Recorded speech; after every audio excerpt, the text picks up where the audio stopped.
the simple interactions and personal rhythms that make up our daily lives. Absolutely. It's the fabric of everything, isn't it? It really is. Think about it from the moment you step outside your door and navigate the world to the quiet structure of your hours from morning to night. It's all a fascinating pattern. Right. And we have this stack of material here that offers a really close look at both of these sides of daily life. It's not just abstract ideas. It's packed with specific examples of conversations and detailed descriptions of routines, really granular stuff. So our mission for this deep dive is to go through this material and pull out the most important insights. We want to give you, the listener, a clear picture of the practical skills needed to handle the world outside and the personal habits that shape the world within. It's a shortcut, sort of, to understanding the fabric of everyday existence drawn straight from these sources. Exactly. Yeah. It's a journey from the very specific, sometimes unpredictable moments of city living, like catching a bus or dealing with a bank, right into the essential, repeatable patterns of our personal days. How we wake up, how we wind down. It sounds like a really comprehensive look. Let's jump in. Great. Where should we start? The outside world. Yeah, let's start with navigating the external world. The material we have provides a ton of specific examples, almost like mini scripts for common situations you might face when you're out and about. That's what's so useful about it. It really highlights how language is your tool for getting things done, from like a basic errand to a more complex interaction. It's all about communication. And what's fascinating here, as you said, is how these dialogues break down the steps. It's not just vocabulary, it's the sequence, right? Precisely. Take something simple, maybe deceptively simple, like a telephone call. We see examples about arranging meetings or leaving messages. Okay. The key isn't just knowing words, but the flow the source gives. Phrases like asking, who is that speaking? Standard stuff, but essential. Right, establishing who you are and who you're talking to. Then confirming availability is name in. Or, if they're not, knowing the next step, hang on, or hearing, not available right now. And the alternative? Leaving a message. Can I leave a message? Mm. And crucially, providing the right info, like a phone number. The source even includes asking someone to repeat the numbers, like 206-555-1212, just to be sure. That small detail, asking to repeat, shows the practical need for accuracy. No room for error with a phone number. Exactly. It shows the whole sort of ritual of a phone call. There's an expected back and forth. Makes sense. So it's not just random chat. There's a structure even to a quick call. Definitely. Or consider errands like going to the post office or the bank. Yeah. The source shows us the interaction for buying something really simple like postcards. Okay, like souvenir postcards. Could be. It mentions different price points, $1, $2, $5 options, and the act of asking to see them. You don't just grab, you interact. Right, there's that initial query. Then confirming the choice and price, like $2 each. Handing over cash, the example is $10 for 3 $2 cards, and the step of receiving change. Very basic transaction. Seems straightforward. It is, but it still requires specific language. Then there are more involved transactions, like sending a package. Ah, okay, this is probably more common for many people. Yeah, and the dialogue gets more detailed, discussing options like parcel post registered. What does that imply?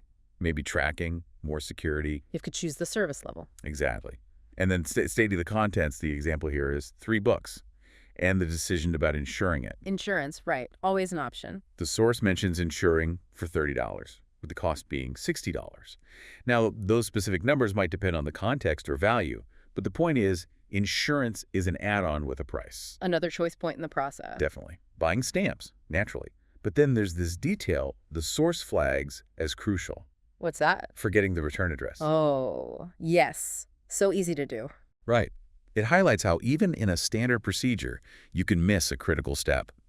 And finally, it mentions the practical detail of office hours, 9 a.m. to 5 p.m. daily.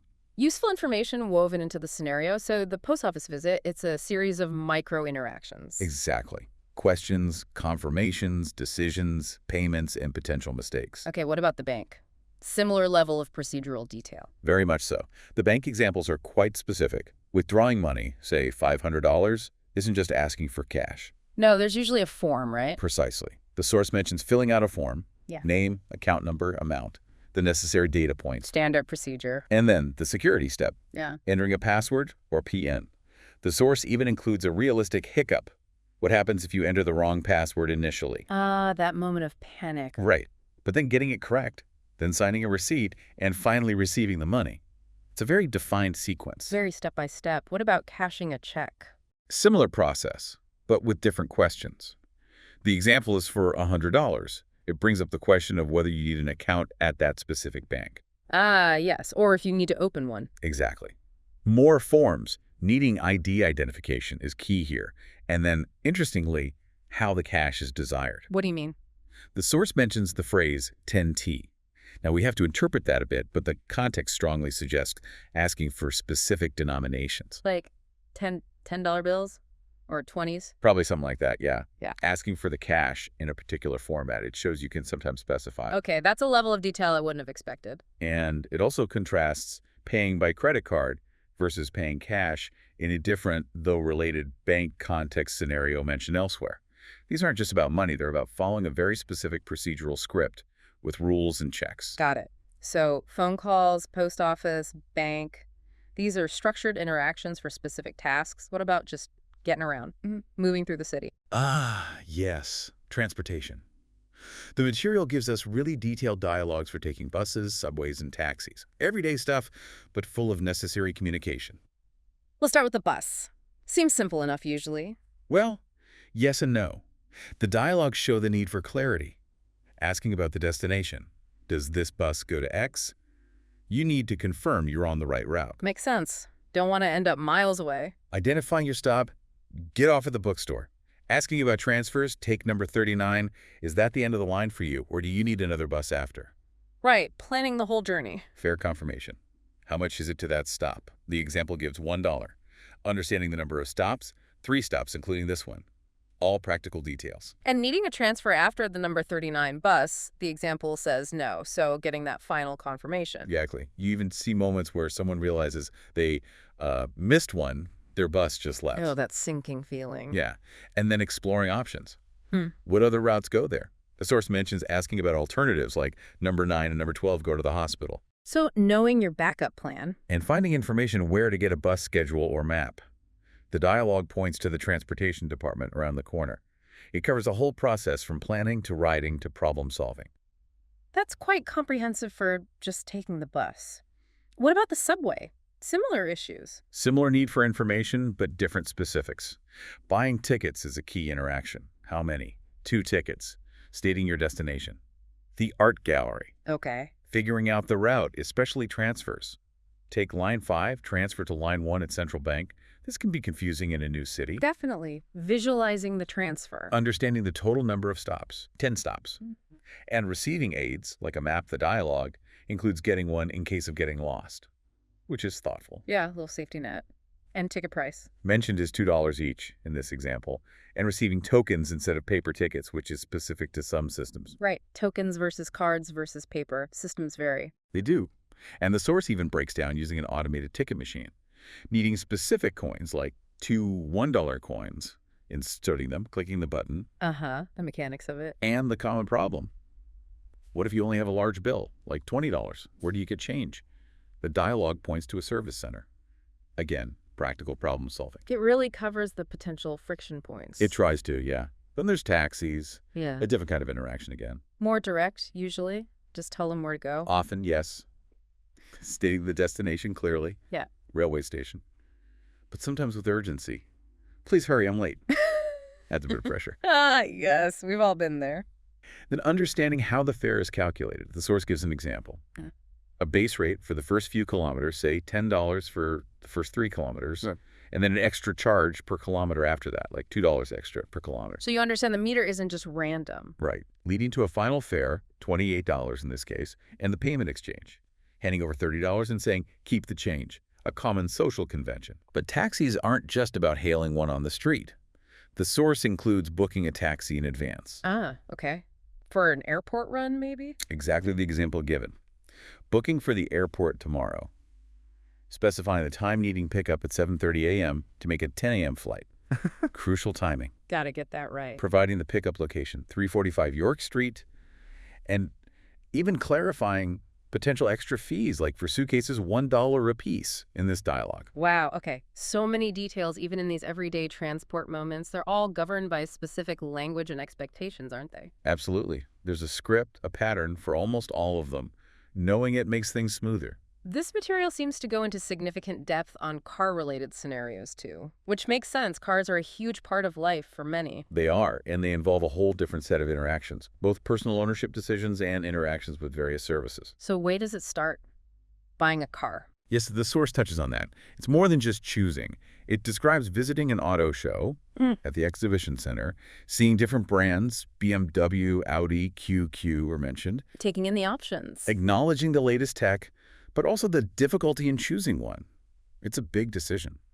Planning the purchase, even inviting someone along this Sunday for a second opinion, perhaps. Makes sense. It's a social process, too. And the dialogue around choosing a specific car is interesting.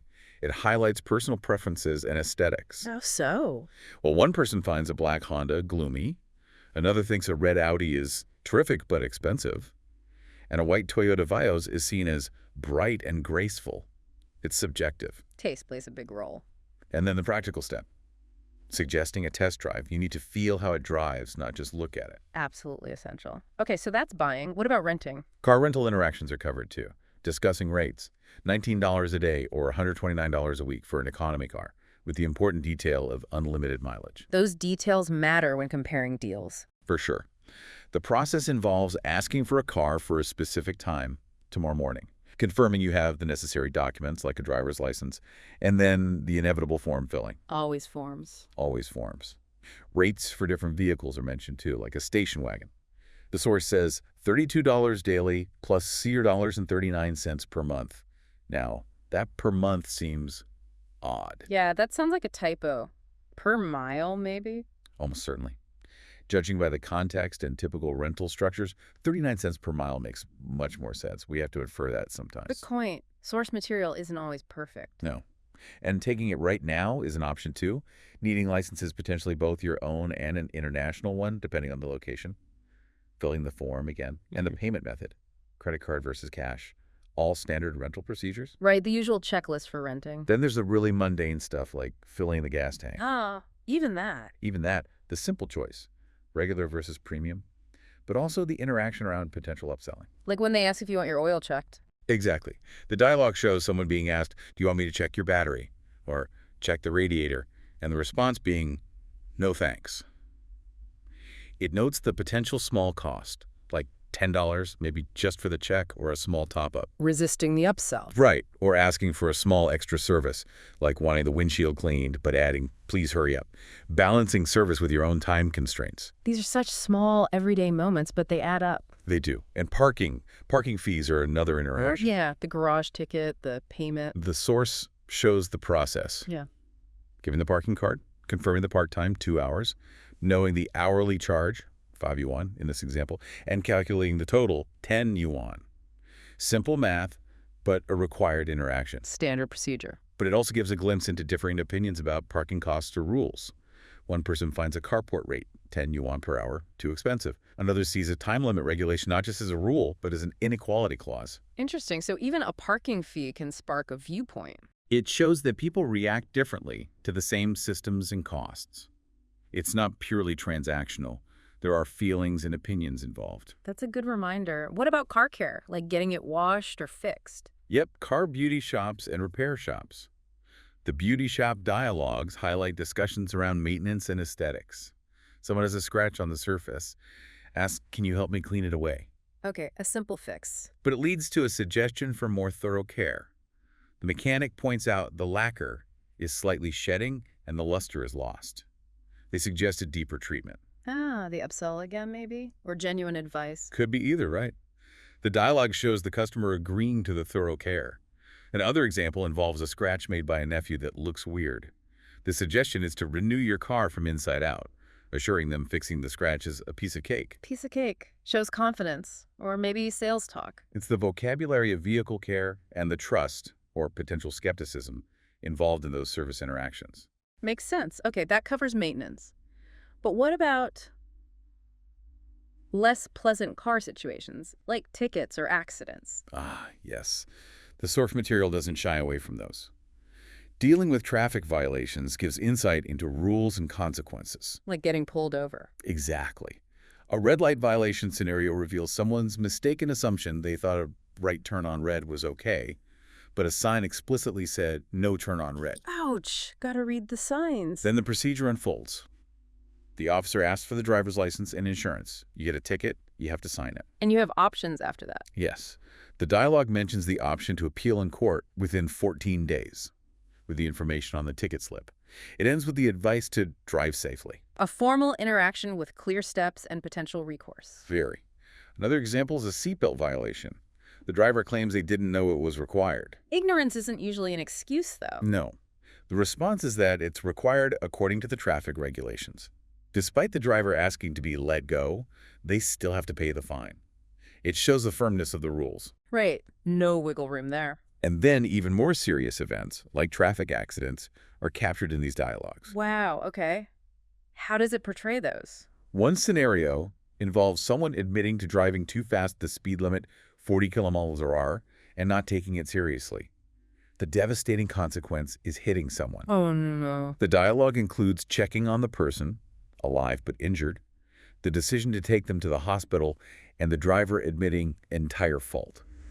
A very somber realization follows. What is done cannot be undone. Powerful stuff. Really heavy. It shows the gravity of those moments. It does. Another scenario involves calling a car rental company after an accident near Central Park. The driver confirms they are all right, but reports their wife is seriously injured. A high-stress call. Absolutely. Meeting an ambulance and police and explaining the cause, I ran into the guardrail when I turned to the right. These are high-stakes conversations requiring clear, urgent communication under duress. It's intense, but important to see how communication functions even then. Definitely. And finally, on the car front, just the regular process of repairing cars. Calling the mechanic. Yeah. Calling a shop, Adam's Auto Repair Shop is named, asking about the status. Is it mended yet? Getting the update. Not yet. It is being mended now. And finding out when it will be ready. Come by at 2.00. Just coordinating the pickup. And practical logistics. Another example shows diagnosing a specific problem. The brake is not working well. The mechanic checks and identifies a pedal's problem. The solution is simple, lubricated, ending with thanks. It's the practical, problem-solving language of vehicle maintenance. Okay, that's a really wide range of car-related interactions, from buying to crashing to fixing. It covers a lot of ground, showing how central cars are to many people's external world navigation. All right, shifting gears a bit now, as you said earlier, the sources also cover health and well-being interactions. That seems like another crucial area. Absolutely. Dealing with health issues often involves very specific communication patterns. The source gives examples of visiting a hospital or clinic. For common things. Yeah. Like a cold. Yes. Someone presenting with a bad cough and a sore throat, or another person with a backache. The process involves describing symptoms of "I feel terrible," or "the backache has lasted almost 4 days." Giving the doctor the initial information. Right. Then getting checked, maybe having your temperature taken, receiving a diagnosis you've got a bad cold, or for the backache, it's not a big deal. Reassurance is part of it. That can help. And then advice. Clear advice. For the cold, go home to bed and take one of these pills every 6 hours and drink more water. For the backache, go home and have a good rest in bed. Standard recommendations. Medication instructions. Yes, very specific. Take 1 pill at a time and 3 times a day. And knowing when to follow up, come back if you still feel bad in 4 days. It's a structured consultation. Okay. What about getting medication? The drugstore. Covered too. Buying common over-the-counter items like vitamin Centrum is mentioned, specifying the count, 30 or 50 tablets, and quantity, 2 50-count bottles. Or simple things like toothbrushes. Choosing from options. Yeah, looking at the options, choosing one, asking for 2 of them, then confirming the total cost, $20 in the example. Basic retail interaction. But what about prescriptions? That's included as well. Filling a prescription requires needing your prescription card and understanding the waiting time, about 10 to 15 minutes, so you know whether to wait or come back. Managing expectation. Exactly. Then there are the emergency situations. Calling for an ambulance via 911. High stress again. What's key there? Providing essential information clearly and quickly. The source shows what happened. A man fell down, not responding, or a huge fire where someone has passed out. The nature of the emergency. Okay, the core problem. Then the location. Absolutely critical. Specific address like Maple Street near the church or corner of South Street. No ambiguity. Get them to the right place fast. And confirming other details. Yeah. Number of people involved. 3 people in the house. Expected arrival time. Ambulance will be there in 2 minutes. Men will be here in 3 minutes. Staying calm and following the instruction, stay right there, stay calm, are emphasized. Crucial communication under pressure. Definitely. The sources also touch on the social side of health, visiting a patient in the hospital. Ah, okay. Less about procedure, more about support. A mix. It involves checking on their condition. How are you feeling today? I feel better. Noting their appearance. You look good. Asking about the doctor's opinion. A minor operation will be fine soon. Or not very serious. Getting updates. Gathering information, showing you care. Right. Discussing practicalities like when they can go home, leave hospital next week, offering help, can I help you? Or the patient asking for help, like ringing the nurse for an injection or asking for help to go to the toilet. The physical needs. But also respecting independence. In one dialogue, the patient declines help going to the toilet. No thanks, I can take care of myself. But the visitor still advises caution. Be careful. It's social support layered over that healthcare context. Bringing flowers is mentioned too, a common gesture. Nice touch. What about more elective things, like beauty or personal care? Yes, beauty salons and barbershops feature as well. These are interesting because they mix service transactions with very personal choices and discussions. How so? In a beauty salon scenario, someone describes having oily skin and small bumps that are irritating. This leads to very detailed advice from the professional. Like what? Specific instructions. Wash your face often. Rinse with lukewarm water. Pat dry, don't rub. Apply a specific cream. And importantly, explaining why these steps work. The cream is effective for dirt and oil, rids the skin of dead cells, and stimulates circulation. So, educating the client. Exactly. It builds trust and justifies the recommendation. Then there's a fascinating dialogue about plastic surgery. Oh, what about it? Specifically breast enlargement. Two very different viewpoints emerge in the conversation. Contrasting opinions. Strongly contrasting. One person feels it's not really necessary, maybe even not the way a woman should stay attractive, questions the permanence. You can't go back, can you? A skeptical view. While the other person is emphatically for it. Darned right I would. They see it as potentially transformative, hoping it can wipe out the tired feelings, and crucially, stating, I don't care what other people think. Wow. Very different perspectives on body image and choice. It really highlights how personal choices in beauty and appearance can be points of strong disagreement or varying philosophies.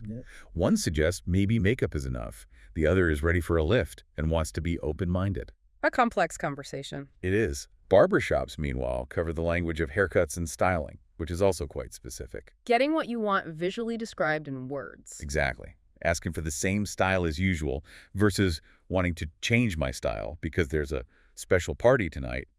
That opens the door for suggestions. Like trying something new. Yeah, the barber suggests a perm. The customer looks at samples, expresses preferences, doesn't like short hair, but likes a particular wavy style because it looks beautiful and it fits my age, too. Age appropriateness comes into it. Specifying the desired look. And coordinating services. The customer also wants a manicure while having my hair permed and is told the manicurist is coming. It's scheduling multiple services. The cost is also discussed. $90 in all. Clarity on price. Another barbershop example is even more detailed about the cut itself. Short on both sides, not so much off at the back. Specific instructions. Trimming the beard, yes. Giving precise directions. Checking the result. Is that okay? Asking for adjustments, a little shorter on the temples. And declining or requesting other services, no thanks to conditioner, but asking for a facial massage.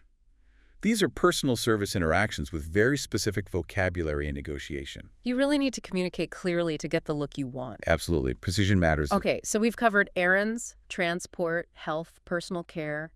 What about social events? Big moments in life. Yes, the sources touch on those too. Personal and social events like graduations, birthdays, weddings. Let's start with graduation or commencement. It's presented as a formal event with specific steps. Attending the ceremony, the president making the opening speech, the mystery of who presents the diploma. It's a secret, apparently. Inviting friends and parents. The key elements of the event. And the dialogue captures the emotions, the congratulations, the sense of accomplishment and pride. After all these years slaving away, someone saying they wouldn't miss it for the world. The feeling of celebration. Plus the practicalities. Picking up your robe, planning to meet up later.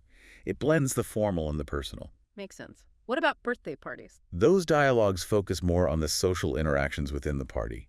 Giving gifts, the recipient saying, oh, how sweet, the act of opening it. The ritual of gift giving. And the gift itself, in one example, is a cat. leading to reactions like, isn't he cute? And expressing thanks, I really don't know how to thank you. Naming the cat, Lily, that's a nice name. A memorable gift scenario. Standard birthday wishes. Happy birthday. Many happy returns. Presenting the gift. Moving between spaces, like going into the dining room because they're going to cut the cake soon. Following the flow of the party. And there's a social dynamic capture, too. Pointing someone out. Who's that girl? That's Kathy. She's pretty, isn't she? Noting your interests. She likes dancing very much. Setting up an interaction. Exactly. Suggesting asking her to dance. And the realistic dynamic of hesitation versus encouragement. Go ahead. She isn't going to bite you. It shows navigating those slightly awkward social invitations within a party setting. Yeah. That push to be brave. And weddings. Wedding ceremonies and receptions. Big events, lots of social interaction. For sure. Seeing a guest you're looking for? I've been looking all over for you. Offered congratulations. Congratulations on your marriage. Meeting the spouse. This is my husband, Paul. Standard greetings and intros. Complimenting the event. It's a grand wedding party. Right. Opening gifts, one example is Hawaii honeymoon tickets, prompting a what a nice place reaction. Another gift is a picture, just what we need, expressing specific thanks. Appreciating the gifts. And the end of event logistics. Leaving, offering someone a ride, practical social gestures. Another wedding-related dialogue is about receiving an invitation for next Friday, accepting, of course I'll attend, congratulating them, and then a significant request. What's that? I'd like you to be my bridesmaid. Oh, wow. Asking someone to be in the wedding party. Yeah. And the friend gladly accepting, oh, I'd love to. With a promise to prepare everything well, it's a deeper level of involvement beyond just being a guest. Shows the different layers of relationships at a wedding. Exactly. Okay, so far we've mostly been outside the home or at specific events. Does the source material get into everyday home and family life interactions? It does, quite extensively. This brings the focus much closer into the domestic sphere, starting with the fundamental issue of housing itself, buying or renting. Right, finding a place to live. The source links back to buying a house, maybe an apartment, an inquiry based on an ad, specifying needs, one bedroom when it's needed, around next week, getting details, size, around 120 square ma'am, assessing the look, looks decent enough, Gathering the basic facts. asking about the surrounding area, it's a quiet, safe, getting descriptions like very quiet and safe, with trees and plants around, checking location accessibility near a bus stop, and the practical step of timing a decision. It shows the information gathering process. Lots of questions to ask when looking for a home. Definitely. Renting an apartment involves similar inquiries, asking about a vacant room or a spare room, asking if you can see it now. Immediate viewing. Sometimes you want to. The dialogue captures a realistic response. Yeah. What, could you come in 20 minutes? We're in the middle of dinner. Life happens. Real life intruding. Exactly. Seeing the apartment, getting features, 2 bedrooms, discussing the rent, $2,500 you want a month in one example, and the potential negotiation or reaction, I want something cheaper. The cost factor is always huge. Always.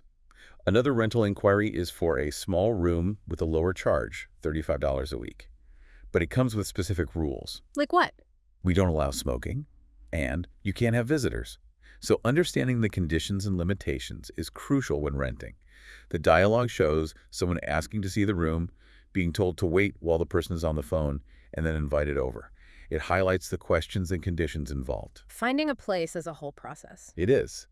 Then there are discussions within the home about leaving and returning, the rhythm of work and family life. Like checking in with each other. Yeah.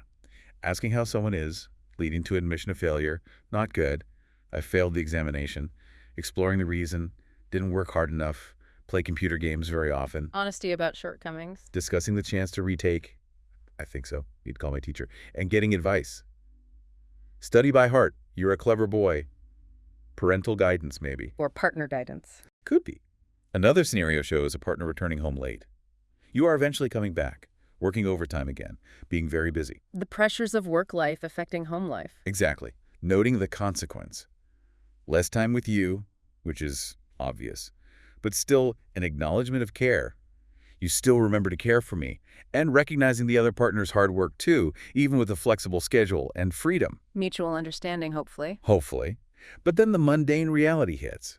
The returning partner asks about dinner, only to be told, I have already done hours ago. I have been waiting for you. The clash of schedules and expectations. Oof. That sounds familiar for many couples. Very real. Dinner time itself brings more interactions. Planning the meal, who's visiting. John is visiting us tonight. Okay, guess for dinner. Discussing options. Yeah. Beef, chicken, or fish. Choosing one. I feel like having fish and chips. Deciding on side dishes. Dress the salad. Yes.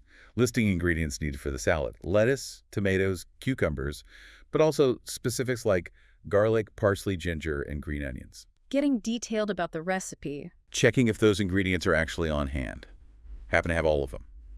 Confirming the visitor's arrival time at 6:00 and getting ready to cook. Let's roll up sleeves.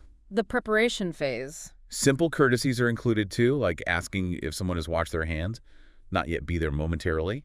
Announcing dinner is ready. Yes, come and get it. The call to eat. Complimenting the food. Hamburg steak, chicken noodle, clam chowder soup are mentioned as being really delicious. Appreciation for the cooking. Important for household harmony. Definitely. Yeah. Practical instructions about serving are included too, like spread the cloth or strain the fat off before you serve the soup, and coordinating family members. Fetch your father in for the dinner, but maybe needing a telephone call first, so suggesting, let's go ahead without him for now. The logistics of family meals. It's more than just eating together. It really is. Then there's the less glamorous side, doing the cleaning. Chores. Always a source of interaction. Indeed. Noticing a mess. The kitchen's a mess, needs cleaning, asking if there's anything else to do, nothing important. Getting on with the job, washing rags. Teamwork, maybe? Sometimes. Other times, just describing the state of things. The kitchen is the dump, the glass is filthy, the oil blur upon it is too thick. Very evocative description of grime. Sounds like a big job. The source mentions using a specific agent, ether, on a wet cloth, which is an interesting, maybe slightly dated or specific detail about cleaning methods. Yeah, maybe not standard advice today. Probably not. Asking someone else to wash the rags, even throwing a catch with them. A bit of interaction during the chore. Making it slightly less tedious. But coordination can fail. A bedroom is untidy, needs cleaning at once. But one person has business to attend to and need to go out. Suggest cleaning tonight instead. Okay, deferring the task. But the other person replies, sorry, I'm engaged for shopping this evening. So, conflicting plans. The chore wars. Yeah. Exactly. Leading to a compromise or delegation. Keep your things together and someone else sees to the rest. Followed by apologies. Sorry for not helping. And acceptance, never mind. It's the negotiation of household responsibilities. Throwing dirty clothes into the washing machine is mentioned too. Just part of the routine. The constant cycle of laundry. Absolutely. After cleaning, maybe relaxing. Watching TV is another common home activity covered. Deciding what to watch. Yep. What shall we do this evening? I haven't thought it through. Okay with PV, yes. Checking the schedule. Let's see what's on tonight. But the lament. There is nothing at all. Here are all the news. not everyone wants news all the time. Right. Discussing what follows the news. A pop show on Channel 7, and there's a science fiction on Channel 5. Expressing preferences, don't want news. Changing the channel to the entertainment channel. Noting they haven't watched game shows for a long time. Channel surfing and commenting. Recalling what was watched the previous night after going to bed. Channel 1. Specifically an English language program. Missing a sports event. A football match on Channel 2. What a shame, you ought to remind me. But there might be a rebroadcast this morning. Catching up on missed shows. Deciding what's coming next. Horse racing. Agreeing to watch together. It's the language of choosing and sharing entertainment within the home. Familiar conversations for many households. Very. This source also touches on parenting interactions, specifically tutoring a child. Helping with homework. Yes. Discussing upcoming finals. Only 2 weeks before. Asking if lessons are revised. Not yet. The gentle pressure. Pick up your pace. It's getting late. The reminder of deadlines. Offering to go over English exercises together. The child initially asserts independence. I can do it alone. Acknowledging the parent is tired. You've worked all day long. Why don't you go to sleep? But the parent insists, don't worry, I'm not tired. Parental dedication. Then the classic problem. Where is your exercise book? I cannot find your school bag. Finding it. You took it out and put it on the table. Little moments of disorganization. Happens all the time. Then a more serious issue. A failed math examination. Discussing the reasons. The parent notes the exam was not very hard. The child admits, I have no interest in math. The motivation problem. Exactly. The parent introduces the idea that interest is the best teacher. The most important thing is to develop your interest. The child agrees with the feeling, I just can't work up any interest in it. A common struggle. It really is. What's the solution offered? The practical solution. Joining a remedial class is mentioned as possibly the only way. With midterm exams approaching, the parent decides to step in. I'll help you with your lessons from this evening. Direct intervention. And it's met with gratitude. Thanks, Mom. You are really a great mom. This dialogue captures the challenges of learning, motivation, and the dynamics of parental support. A snapshot of academic life at home. Definitely. And then, the end of the day, time for bed. Routines around winding down. Getting kids to bed. Or just general bedtime. Seems to cover both. Hmm. Finishing homework. I have just finished. The inevitable request. Can I watch some more TV? Always one more show. The pushback. You need to get up early tomorrow, urging, hurry up and go to sleep. Checking readiness for the next day. Are your things ready for tomorrow? An apology and promise. Sorry, I'm going to make it up. Procrastination, maybe. Maybe. Setting the alarm clock. Yes, I set the alarm for 7:00 just now. Then, repetitive but important advice. Like what? Brush your teeth regularly, because it helps to ward off tooth decay. Met with the wary response. You have said for the 10th time, but acknowledging it. I won't forget. Ending with sweet dreams. The familiar bedtime refrains. Another scenario involves someone playing video games. Being told, enough with your video games, it's time to go to bed. The child's perspective. It's still early. Negotiating bedtime. Granting a little leeway, about 10 minutes, but reinforcing the need to turn in early for a good night's rest. Feeling hot leads to wanting to take a bath, which gets a positive response. Sounds good, could you run me a hot bath? Adapting the routine. Little adjustments based on feeling or need. Right.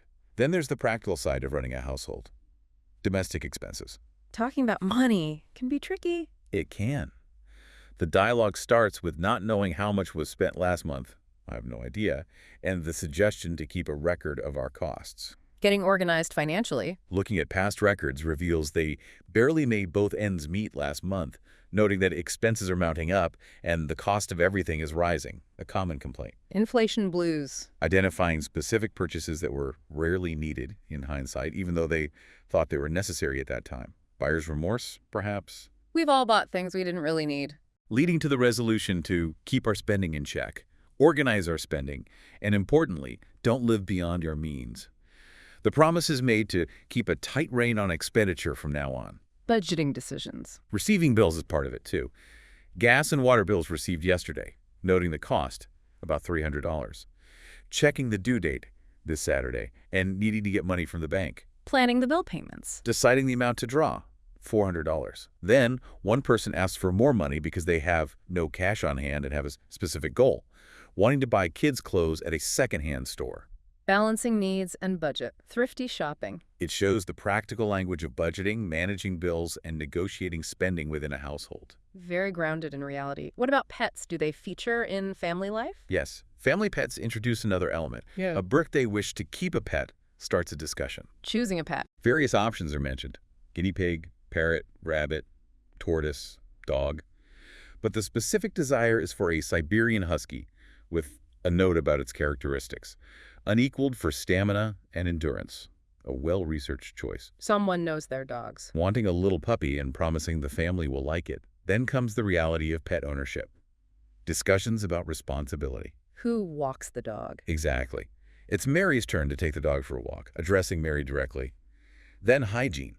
The dog kennel smells to high heaven, hasn't been cleaned recently, escapes my mind when I did it last month ago maybe, and needs to be well swept out. The less glamorous parts of having a pet. Handing over the task. The dog also needs a bath. Running the bath while Mary walks it, getting ready to shampoo later. Coordinating pet care tasks. And a discussion about how to care for the pet. Is shampooing too often bad? Yes, tends to strip the natural oils, suggesting just a bath with clean water sometimes. It's the language of pet care routines and shared responsibility. Pets add another layer to household management. They definitely do. Moving towards leisure time. Weekend plans. Deciding what to do with short time. Right. Asking what to do, what are you going to do with the weekend? I have no idea. One suggestion is skiing, mentioning a specific famous location, Holmenkollen, located in Oslo, calling it the biggest ski jump in the world, recounting a good past experience, it was really good, and recommending it. Sharing travel or activity ideas. One person is interested, I want to go skiing, but has a conflict, wants to stay at home and keep my grandmother company. Considering talking to her about maybe going together a family trip sounds very good. Balancing personal desires with family obligations. A common dilemma. Other plans might simply involve working. I have to work overtime. Another dialogue involves planning time with Lucy, where to take her. Date planning. We're just hanging out. Could be either. Reviewing past activities. Went to the cinema last weekend, so need a new idea. Suggesting shopping. The go-to activity. The dialogue notes that girls in general like to shop and spend spare time roaming about the streets. Leading to the conclusion, maybe slightly resigned, shopping will have to do. Mentioning specific good places for shopping like Wangfu Jing Street and Shidan Street, presumably well-known shopping areas in the context. It's the language of planning social and leisure time, negotiating preferences. Choosing how to spend downtime together. Then there's the interaction of receiving guests at home.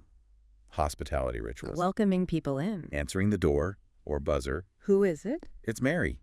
Buzzing them in, greeting them, complimenting the home. What a beautiful home you have, the host responds. How nice of you to say so. Standard pleasantries. The process of entering. Come right in, taking their coat, the guest asking about shoes. Should I take off my shoes first? Leaving their bag, being invited to have a seat. The welcoming sequence. Offering a drink. Would you like something to drink? Yes, a cup of tea, please. Being told to relax. Yeah. Enjoy yourself. Simple hosting steps. Making guests feel comfortable. A larger gathering scenario involves greeting multiple guests. Jack, hey, Mary, I'm glad you could come. Come on, please, we're all waiting for you. Confirming who else is expected. Tom's on his way. Telling people to sit anywhere. Making small talk while waiting. Handling multiple arrivals. Offering entertainment. Shall we watch news on TV? Of course. Sure. Offering drinks again. Have a drink. A glass of water, please. Pointing out snacks. Fruits and nuts on the table. Identifying a favorite. A nice fresh mango is my favorite fruit. Encouraging them. Have one then. Ending with the general invitation to relax. Feel free to make yourself at home. It's the script for being a good host. Creating a welcoming atmosphere. Right. And related to home life, there's decorating the room or house, home improvement discussions. Making changes to the living space. Someone mentions buying a place on the lake and having it decorated. They hired a professional and gave them a free hand.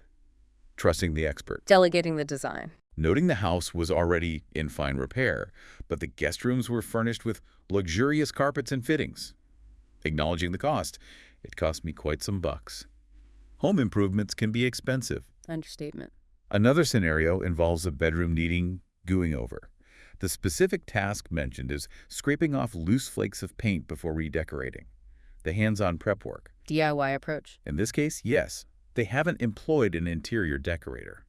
A suggestion is made to let a friend, Bob, decorate the sitting room because he's a dab hand at decorating. Leveraging friends' skills. Remembering Bob's skill, how could I forget him, but noting his busy schedule, I'm afraid Bob's timetable is pretty full this week, suggesting they wait until next week. Coordination again, considering structural changes too. Pushing out knee wings of the buildings is mentioned as something they can consider. Bigger renovation ideas. Redecorating another room, the parlor, and specifying the desired style. Concise and lively. It shows the process and language of home renovation, design choices, and coordinating help. Transforming the home environment. And finally, in this home section, settling down in a new place. The experience of moving. Celebrating a new home. Yes. Noting the day, Thursday, and suggesting a celebration of the occupancy of a new home. That sounds all right. Expressing excitement about the move. Steamed up to move to new house. Anticipation. Confirming someone else, Johnny, has moved and is established themselves. Planning to celebrate it together. How to celebrate. Suggestion. Getting loaded on champagne. Agreement. Okay, with me, it's a deal. A very enthusiastic plan. Sounds like a party. Mentioning taking care of his family alongside the celebration. Welcoming guests to the new place, letting them look around, offering congratulations on the move. The housewarming ritual. Describing the layout as out of the ordinary. Highlighting features like a huge garden outback and the location in a very quiet area of London. Eliciting positive reactions. That's terrific. I am jealous of you. House envy. A bit. Discussing affordability, one guest says their boyfriend can't afford a new house, and the host admits, no more can I. A touch of realism. Offering hope for the future. Well, have your own in the future. Encouragement. Inviting them to visit again whenever it's convenient for you. Noting how the garden helps to take you out of yourself. A therapeutic aspect of the new home. Ending with good wishes. Hope your new dwelling will bring you and your family fortune and good health. Traditional blessings for a new home. A nice way to mark the transition. It covers the whole arc, from planning the move to celebrating and settling in. Wow, that's an incredible amount of detail on home and family life.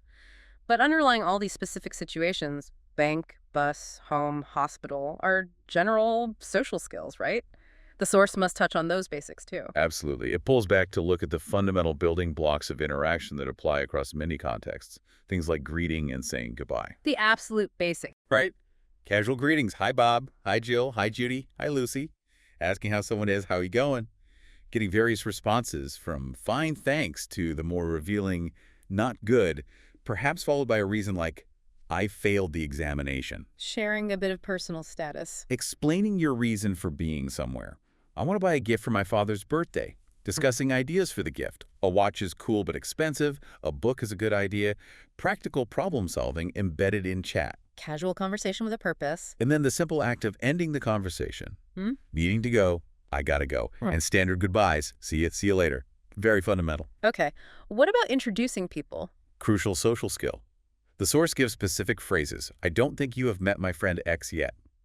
Stating origin. She is from China. The standard introduction formula. Lena, this is Sua. Sua, this is Lena. The name exchange. Followed by responses. Hi, I am X. Nice to meet you. Finding common ground or shared experiences. One person has been to China and is crazy about Chinese cuisine, or discovering they were both volunteers of Olympics and became good friends. Building connections through shared history. Offering compliments. That's amazing. Mentioning needing to socialize with others. I must hang out with my friends now. Another example introduces a sister who came to the house, and then introducing a best friend. This is my best friend, Mary. Family and friend introductions. Standard greetings again. Hello, Mary. Nice to meet you. Sharing a small detail like age difference. She's 2 years younger than my sister. She's only 16. Stating the reason for being there. She is here for a holiday. And the polite goodbyes afterwards by Lua and Liam. It shows the flow of meeting new people. Simple but necessary social choreography. Then there's inviting others. Making plans. Asking someone out. Or just for dinner. Both covered. Offering dinner. Let's have dinner together tonight. It's my treat. The positive response. Oh, great. Thank you. Clarifying preferences. What do you feel like eating? Suggesting Chinese food, which gets a great... Agreeing on the plan. Finding a convenient time. Any weekend is okay. Settling on this coming Sunday evening sounds fantastic. Offering practical help. Shall I pick you up? No problem. Confirming the time. 7 on the nose. All right. Ending with, see you then. The whole sequence of making a social arrangement. Step-by-step invitation. Another scenario involved asking someone out for a bite. There's initial resistance. I better not. Followed by encouragement. Oh, come on, let's go. Gentle persuasion. The reason for refusal is work. I still have some work to do. Need to finish the report before Monday. Explaining progress. Just started. Suggesting an alternative. We can catch up at the weekend. Deferring the invitation. But the invitation includes a tempting detail. The restaurant serves very nice beef, and the service is good too. Highlighting the benefits. Making it sound appealing. Which works. The person finally agrees. Okay, I'll go. I need to take a break anyway. Getting their coat. It shows the negotiation involved in spontaneous invitations. Sometimes you need a little push to socialize. True. Arranging an appointment is similar, but maybe more formal. Like for lunch or a meeting. Exactly. Yep. Calling to see if someone would like lunch tomorrow. Getting a, sorry, but tomorrow isn't very convenient for me. Need to reschedule. Handling unavailability politely. I'm making it later. What about the day after tomorrow? That would be better. Agreeing on a specific time. Is 12:400 okay for you? Perfect. Finding a mutual time. Deciding where to go. The restaurant around the corner, the pie there is impressive. Making it sound attractive. It sounds lovely. Agreeing on where to meet. At the door. Confirming all details. Got it. 12 at the door. Clear, concise planning. Locking down the arrangement. Another appointment scenario is being asked if you're free tomorrow evening. Yeah. What's up? The reason. I want to throw a birthday party. Wonder if you could come. Acceptance. Great, I'd like to come. Accepting a party invitation. Confirming details. Party starts coming around 6:00 p.m., ends around 1:00 a.m. Getting the address. 2537 East 32nd Avenue. Offering help if lost. Call me if you get lost. Practical info. Covering logistics. Discussing bringing something. Should I bring anything? Sure, no problem. Offering specifics. Would you like me to bring a pie or a cake? Suggesting a specialty. I can make an apple pie. It's my specialty. contributing to the event. Being a helpful guest. Right. Then there's the important skill of apology and responding to apologies, handling mistakes or mishaps. Smoothing over awkward moments. Yes, a problem arises, like the hotel room example. Booked a room with a nice view to the beach, but the room I stay in now is facing a wall. A clear complaint. Stating the issue directly. The staff asks for the name, Mr. Chen, checks the reservation, and admits fault. It is undoubtedly our fault. Please accept my apologies. Taking responsibility. Important for customer service. The customer asks if a beach view room is available. The answer is no. I'm afraid all the rooms with beach views have been booked. Disappointing, but honest. The staff repeats the apology, and the customer accepts it gracefully. I'm sorry about that, followed by, it doesn't matter, even though the ideal outcome isn't possible. Managing disappointment. Simpler apologies, too. Stamping on someone's foot accidentally in a crowd. I apologize for stamping on your foot. I didn't do it on purpose. It is really crowded here. Explaining it wasn't intentional. Acknowledging the mistake. The response is forgiving. I beg your pardon, followed by reassurance. You didn't hurt me at all. Don't worry about it. Diffusing the situation politely. Asking someone, please don't be angry about my foolish behavior. Seeking forgiveness. Owning up to actions. Offering practical help after a mishap, like smearing someone's white shoes and offering a paper handkerchief. Receiving it with thanks. Small gestures of repair. Quick fixes for minor problems. And simply asking someone to repeat something you didn't hear, didn't catch. Asking them to repeat the destination. Dong Dan. Getting clarification. Ending conversations on a positive note. Nice talking to you. Me too. Maintaining politeness. Basic courtesy goes a long way. It does. And closely related is thankfulness and responding graciously, expressing and receiving appreciation. Giving and receiving compliments or thanks. Exactly. Receiving a compliment. You look very nice today. Noting a new dress. Is that a new dress? It's very pretty. Acknowledging it. I just got it. Receiving another compliment about the color. Light blue suits you very well. Matches your eyes. Expressing thanks. Thanks. I like it very much. Accepting compliments gracefully. Then asking for a suggestion. Thinking about sandals to match. Asking for a color suggestion. Getting one. White. Very good. Thanking for the suggestion. Thank you for your suggestion. The polite response. Not at all. A helpful exchange. Thanking someone for an invitation. Thanks for inviting me to go shopping Saturday. Accepting. I'd love to. The host responds. You are welcome. Simple social formula. Standard politeness. Receiving constructive feedback on something written. I've read your article. I think it is pretty good. A positive start, but then a suggestion. Change the title to make it more interesting. Attract ERS attention and provoke their interests. Offering constructive criticism. Thanking for the comments and directions and promising to work on it. Asking for a specific title suggestion. What about how to stay healthy without pills? Reacting positively. It sounds great. Expressing gratitude again. Thank you for your help. The response. The pleasure is mine. Ending with positive predictions about becoming a distinguished writer, encouragement mixed with feedback. A supportive critique. Right. Then there's congratulating others on their successes or major life events. Sharing in their joy. Yes. Someone gets a promotion to manager of advertisement department, received notice last week, offering congratulations. Congratulations on your promotion. Now all the efforts pay off. Acknowledging their hard work. Recognizing their achievement. Expressing thanks. Thank you very much. Praising their ability. I knew you would succeed. You have that ability of leadership in you. Responding to the flattery. Oh, you flatter me. It is very, very kind of you. The simple, you are welcome. Warm exchange. Discussing the new responsibilities on your shoulders. The person being modest, just learning the rope, and welcoming input. Your comments and directions are welcome. The response, don't be so courteous. Professional respect. Navigating workplace, congratulations. Congratulations on the birth of a child, too. Expressing thanks. Sharing the gender, it's a boy. And excitement. Of course, I have dreamed of having a boy for years. Discussing the name chosen, Robert. Sharing baby news. Even a personal anecdote shared in response about naming their own baby Small Potato, a good name for a boy. Mentioning the birth itself was straightforward. Yes, natural labor, picked up quickly. Sharing details of the happy event. Connecting over shared life experiences. Holiday wishes are another category of social interaction. Seasonal greetings. Like Christmas or New Year. Exactly. Merry Christmas greetings. Conveying best wishes to the other person's parents. Please give my best wishes to your parents. The response, thank you, I will you too. Reciprocity. Passing on good wishes. Discussing holiday plans. Are you doing anything special? Crit. Going to a party tomorrow night. Extending an invitation. Would you want to come? Acceptance. Great. I'd like to come. Thank you for inviting me. Response. You're welcome. Confirming the start time around 6:00 and arranging to meet. See then. Including others in celebrations. Spreading holiday cheer. Happy Spring Festival greetings are also mentioned, identifying it as a traditional Chinese holiday. Discussing traditions, usually spent with family, but since being in America, planning to celebrate it with friends by making dumplings. Adapting traditions to new contexts. Inviting someone who loves dumplings. Oh, great, I love dumplings. Eager acceptance. Sure, I will be there. A cultural suggestion is offered. Dress in red, as it's the propitious color in China. Sharing cultural knowledge. The recipient expresses surprise. Really, I never know that. And thanks for the information. Thank you for telling me. Ending with general good wishes. I wish you all the best. Thank you. I wish you very best of luck, too. Mutual well-wishing for the festive season. Cultural exchange within greetings. Then there's the skill of asking for help, asking for favors. Something we all need to do sometimes. Right. Starting politely, I have a favor to ask you, the open response.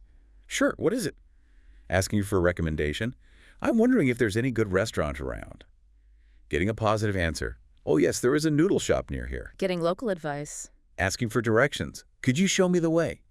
Receiving detailed instructions. Go down to the corner and turn right. Go straight ahead until you come to a traffic light. Turn left there.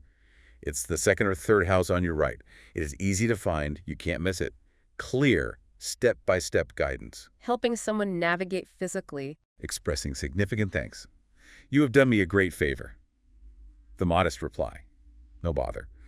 Adding a specific food recommendation. Seafood noodle there is amazing. You should give it a shot. Prompting thanks for the recommendation and the intention to try it. A very helpful interaction. Going the extra mile to help. Another favor request. May I ask you a favor? Needing to borrow your car tomorrow. But this time the answer is no. Can't always say yes. The reason given is practical. Sorry, I can't. My car is broken and under repair. A clear refusal with a reason.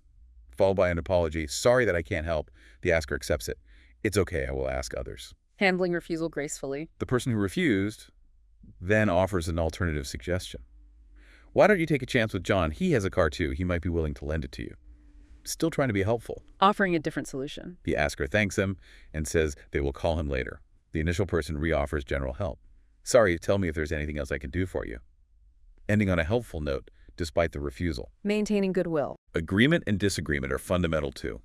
Making plans or decisions together. Reaching consensus or not. Suggesting an activity on a fine day. Why don't we go to the cinema? Initial positive reaction. That's a good idea. Followed by a conflict. But I have something important to do right now. Result.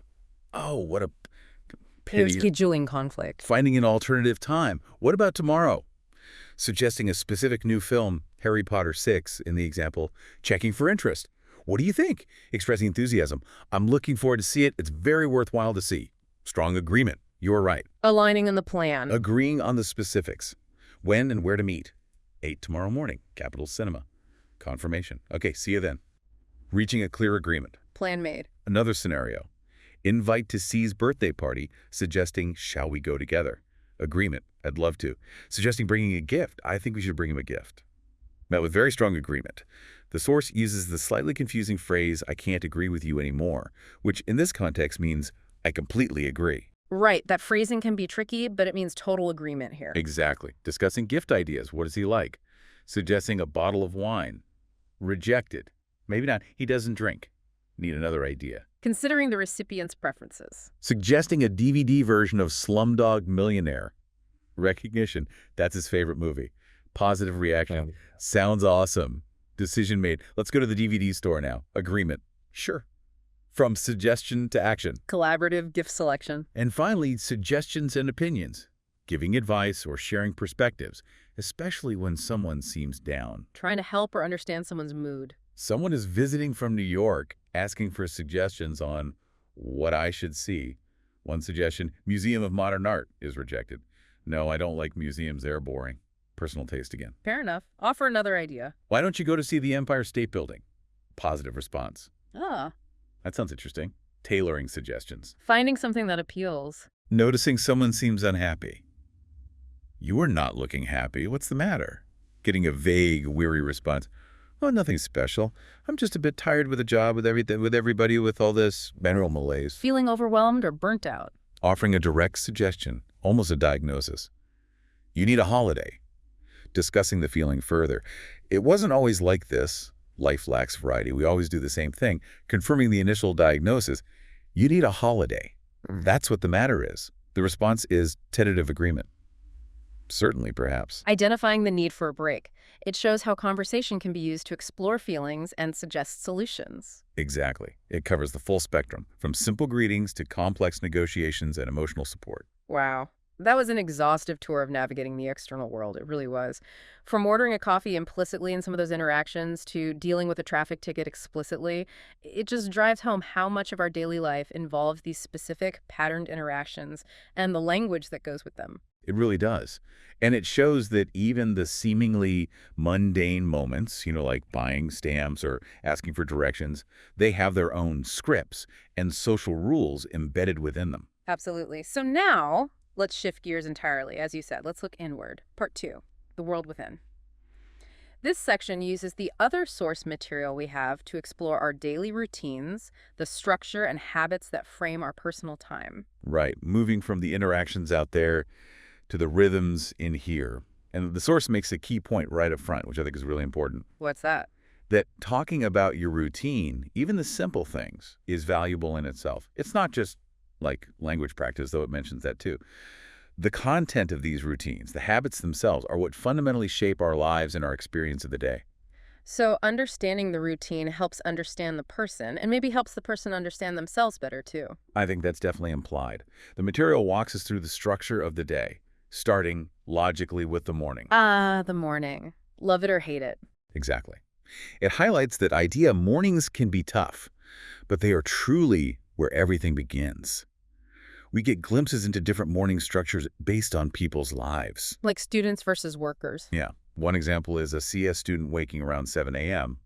Another is someone in customer support waking around 6:30 a.m. for their job. And crucially, neither are described as immediately jumping out of bed, full of energy. It's more gradual. Realistic. So what's the first step after waking? For one person, the first step is absolutely crucial and maybe surprising. Reach for a big glass of water. Water first thing. Yes. The reason given is stark. Their brain doesn't even work until I hydrate. It frames hydration not just as healthy, but as necessary for basic function first thing. Interesting perspective. Okay, after hydration. Then it's the more expected practical steps. Brushing teeth, splashing water on the face, maybe a quick shower, because, as one person puts it, it wakes me up completely. It emphasizes that morning routines are often about consciously activating yourself for the day ahead. Shaking off the sleepiness. Precisely. Breakfast is part of this activation, but it's often described in the source as light and simple. No big fry-ups necessarily. Doesn't seem like it in these examples. More like toast with peanut butter or a banana or perhaps eggs or oatmeal. Sometimes, if time is really tight, just coffee and a granola bar. Quick fuel. Manageable things for a potentially rushed time. Right. And it's not just about eating.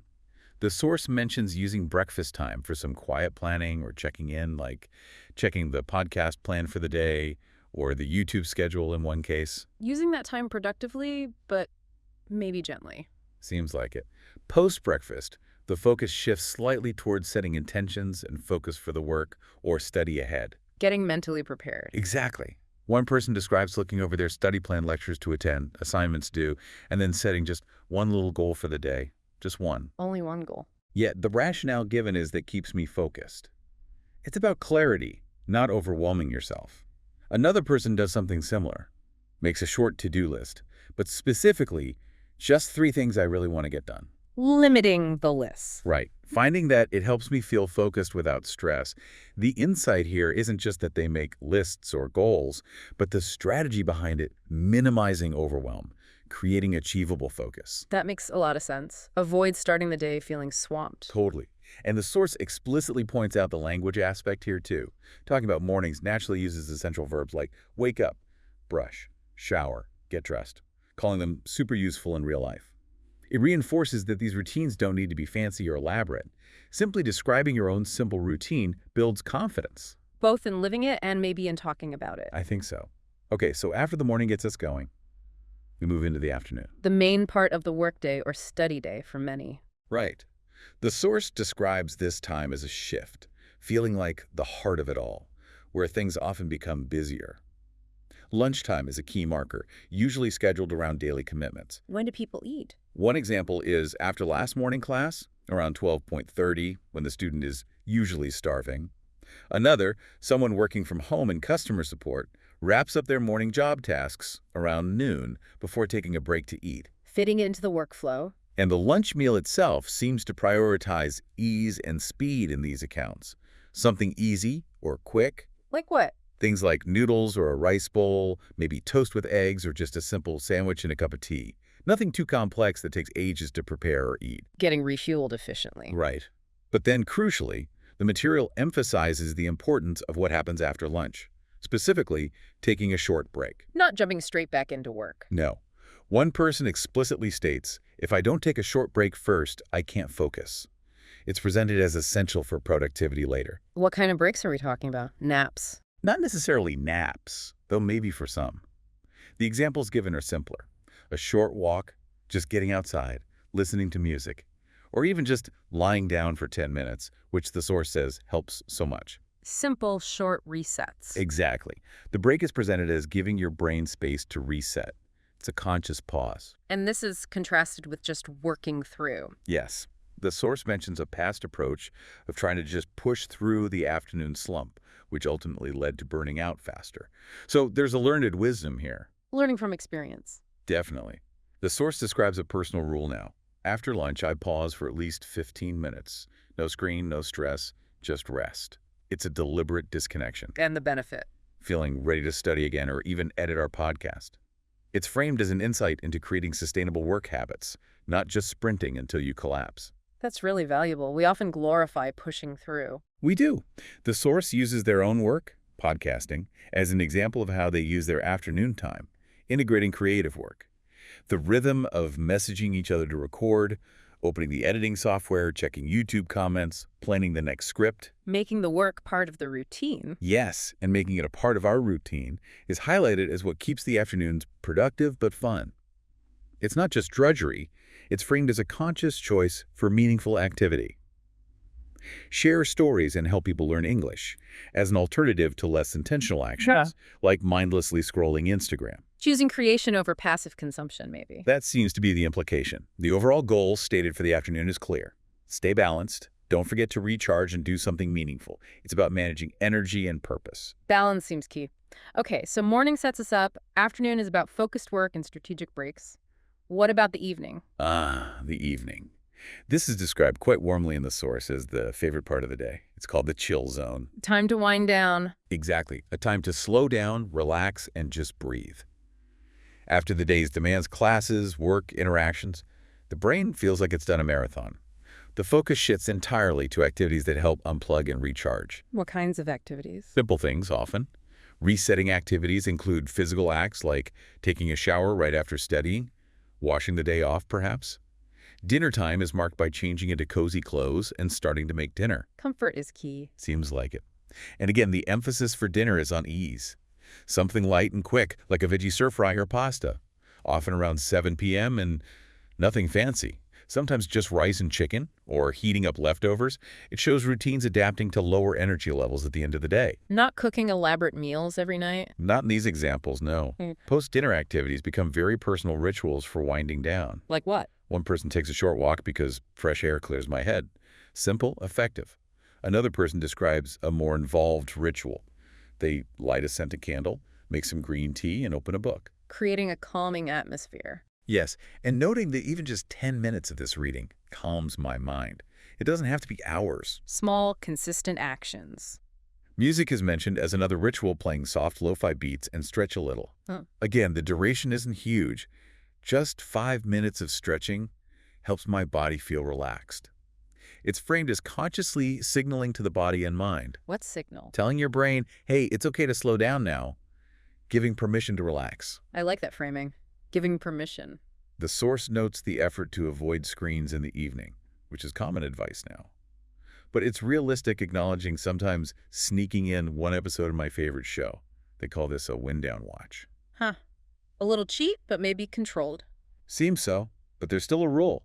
Stop screen time at least 30 minutes before bed, creating that buffer. The pre-bed routine. Yes, that reinforces the slowing down. Familiar steps, wash face, brush teeth, That's and potentially writing in a journal. journaling, like deep thoughts. Not necessarily.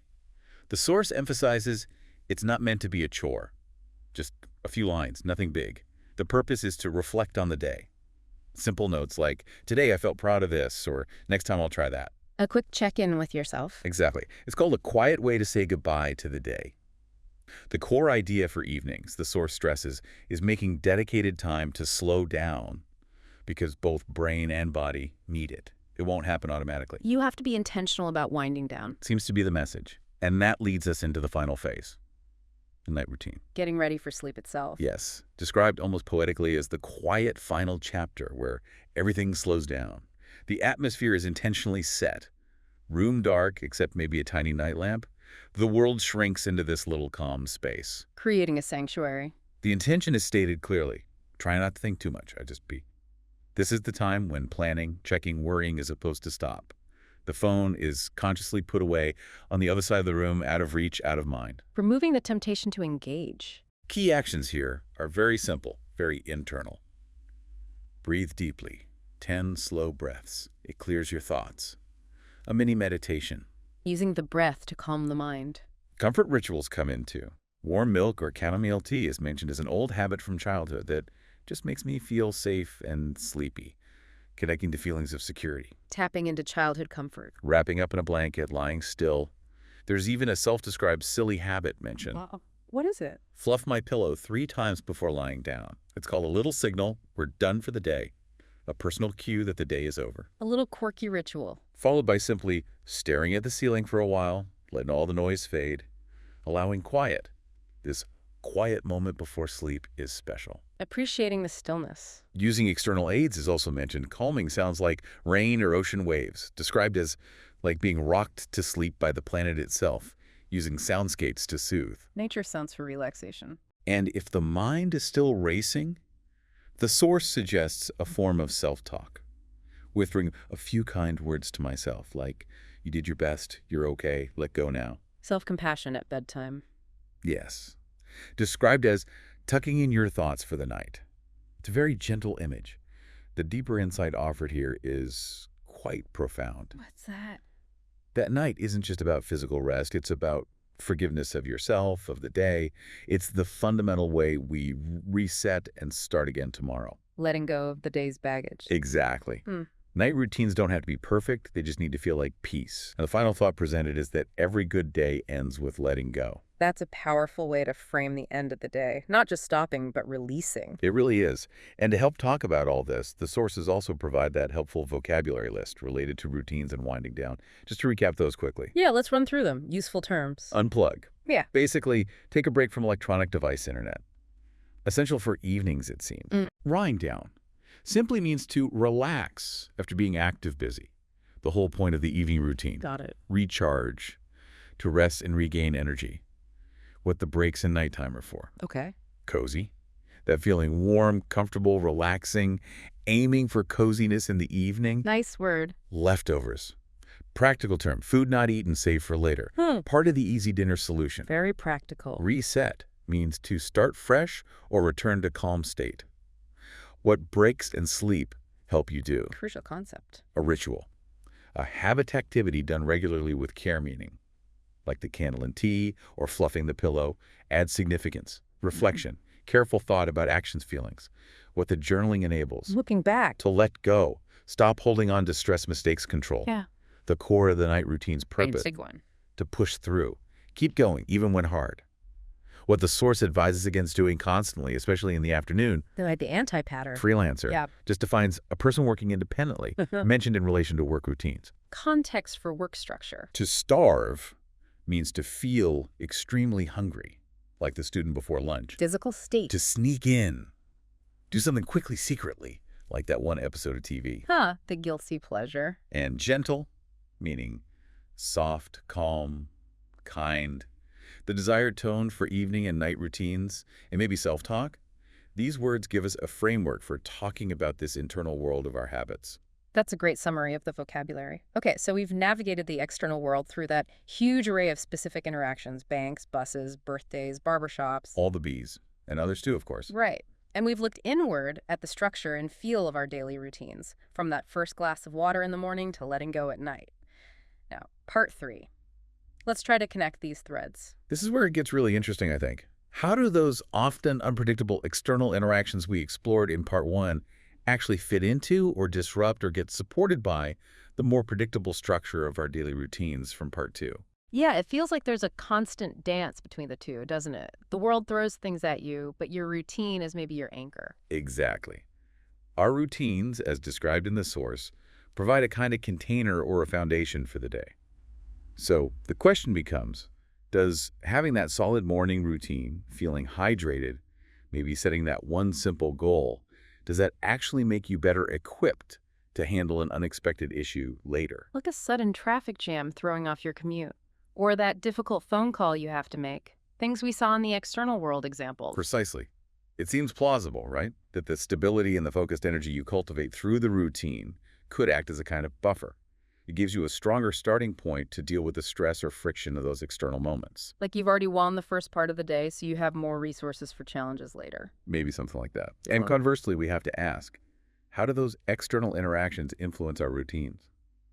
Does a really long, frustrating day full of errands and maybe difficult conversations mean your usual evening walk just feels impossible? Or that your night routine needs extra effort. If your mind is racing because of something that happened at 3 p.m., just telling yourself to let go might be harder. Absolutely. The demands, the stresses, the joys even of the outside world inevitably impact our internal rhythm. The sources, by giving us both sides the detailed external scripts and the internal routine descriptions, show us that navigating daily life effectively isn't just about mastering those external skills. It's not just about knowing what to say at the bank or how to order a taxi. No, it seems it's also crucially about cultivating the internal capacity. The self-management skills we saw in the routine section, the ability to pause, to reset, to recharge, to reflect, to be gentle with yourself. So the internal skills support the external performance, and the external experiences test or shape the internal needs. That's a great way to put it. Both sets of skills, the practical communication savvy from the city life dialogues, and the self-awareness and self-regulation from the daily routine descriptions, they seem essential, intertwined. Right. It's not just about doing daily life, navigating all the situations, but about how we are as we move through it all. The deliberate choices in our routines might support our ability to engage effectively with the world. And the experiences we have in the world inevitably shape the kinds of routines we might need, or how well our existing routines serve us on any given day. It's a feedback loop. That makes a lot of sense. It connects the dots between, say, needing to complain about a hotel room and having a practice of deep breathing before bed. They might seem unrelated, but maybe they're part of the same toolkit for living. Well put. The external interaction requires clear communication and managing expectations, while the internal routine helps manage the potential frustration or stress that might arise from it. Okay, so to recap this whole deep dive then, we've journeyed through an incredible amount of source material. We extracted insights from the specific language and patterns found in a huge range of interactions across city life. Errands, transport, health situations, social events, complex home life dynamics, basic social skills, the works. And then we shifted focus inward, exploring those detailed descriptions of daily routines from morning activation and intention setting through the afternoon's balance of productivity and breaks into the evening wind down and the crucial nighttime process of letting go. Pulling out the key actions, the feelings associated with different times of day, and that useful vocabulary for talking about our internal structure and rhythms. So you, the listener, now hopefully have a clearer, more detailed picture of the many components that make up daily life, both the external skills required to navigate the world and the internal habits and awareness that help us manage ourselves through it all drawn directly from the sources provided. It's a lot to take in, but hopefully seeing it all laid out reveals some patterns. Definitely, and maybe it prompts a little self-reflection. Take a moment now or later today to think about your own day. Which of those external interactions did you experience today? Maybe a phone call, a quick trip to a store, a conversation about weekend plans. How did you navigate them? And then think about the other side. How did the rhythms and habits of your morning, your afternoon, your evening, however they look for you, how do they help you prepare for those moments? or maybe help you recover from them afterwards? Did your routine support you, or did the day disrupt your routine? It's worth considering that interplay in your own life. And as a final thought, something to mull over as you move forward, perhaps seeing your own daily life with a slightly different lens.